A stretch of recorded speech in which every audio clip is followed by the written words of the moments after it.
pushes Quinn in. Alright, so one afternoon, my dad was out on his daily killings. My mom thought she'd make him a nice dinner. So I was downstairs, you know, just eating, like, snacks, and I saw her cooking, like, his favorite meal, like, fried Jew and mashed potatoes. And she was cooking the Jews in, like, the oven, and then, like, you know, fries them, and then the mashed potatoes in a big pot. And then she put, like, the pot of mashed potatoes on, like, the table, in, like, the pot she cooked them in, and same with, like, the fried Jew hides. But anyway, so she didn't realize that she did that, because she's so used to doing that for me and my sisters.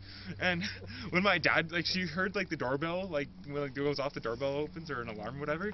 So she hears the door open, and then she's like, fuck it, she realizes all the dishes were like on the table like that, so she runs out to the backyard of the house and around the side, and she's like listening from like the dining room window, and all she hears is, the fuck is this? Like screaming, and all the windows are like shaking, and the house is like vibrating, and she's like, fuck, so she gets into my dad's truck, and I was like sleeping in the back of it, because I can't sleep in my room, because it's not safe anymore, because of all the radiation from underneath, like in the basement.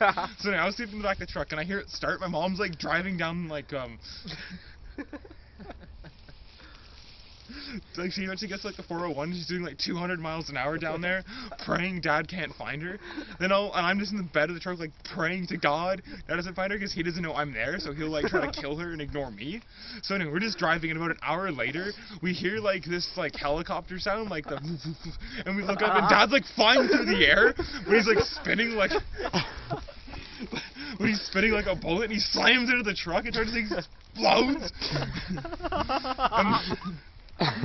And I was lucky because he had seen me, so he aimed for the front of the truck, so I wasn't hit directly. So anyway, so when I came to, my dad was just ripping my mom out of the wreckage of the truck, and he laid her on the pavement, started punching her in the face. He's like, you do not touch her! And he starts like slashing her like chest open, like stabbing her in like the vagina and stuff.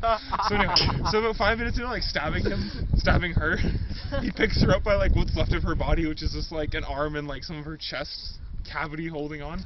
So he throws her into the back of his black pickup truck, which just teleported there, because that's what that one does. It comes to whenever he needs it. So he just throws her body, and he's like, get up, cunt! And he like puts me in the back with her. So anyway, once we get home, like the dinner is still in the pots, and he gets all angry all over again. So he like takes my mom's carcass, just rips it apart, and just throws it all over the house, and paints the walls like red with her blood, and pisses all over her blood. And then he goes back to the dining room and realizes the pots are still there. He's like, fuck, I don't care, I'll eat them anyway! So he just takes the pot, like, scrunches down and just eats them.